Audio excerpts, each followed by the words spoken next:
Ang susunod na programa ay rated PG. Ito ay nangangailangan ng patnubay at gabay ng magulang para sa mga batang manunood.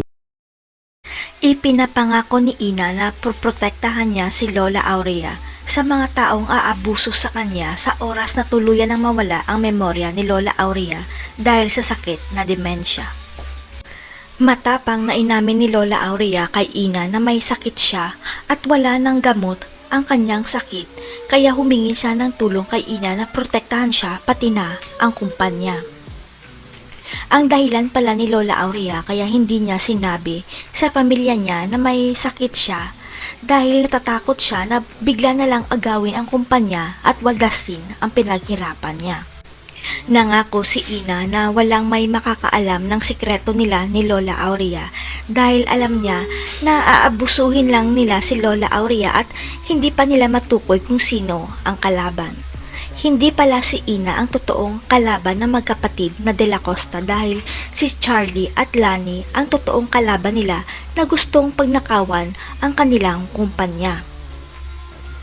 Naalarma na si Ina at Lola Aurea sa korupsyon sa De La Costa Food Corp kaya mag-o-audit sila sa bawat departamento para mahuli kung sino ang nasa likod ng mga anomalya.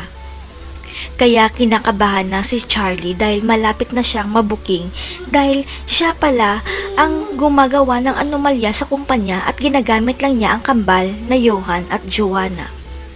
Hanggang sa madiskubre ni Lani at Charlie ang tinatagong sikreto ni Lola Aurea na may sakit siyang demensya at uutusan niya ang kambal na pwede nilang ma-take over na ang kumpanya. Ang hindi alam ni Charlie, hindi nila pwedeng mapatalsik si Ina sa kumpanya na basta-basta lang dahil may natuklasan pala si Lola Aurea tungkol sa totoong pagkatao ni Ina. Ang hindi alam ng lahat, sikretong ipina-DNA test ni Lola Aurea si Ina at lumabas sa resulta na isa pala siyang De La Costa dahil anak pala siya sa labas ng anak niyang si Rodante. Matuklasan kaya ng kambal na ginagamit lang pala sila ni Charlie at Lani. Kakampi kaya si Joanna at Johan kay Ina para maprotektahan ang lola nila. Abangan.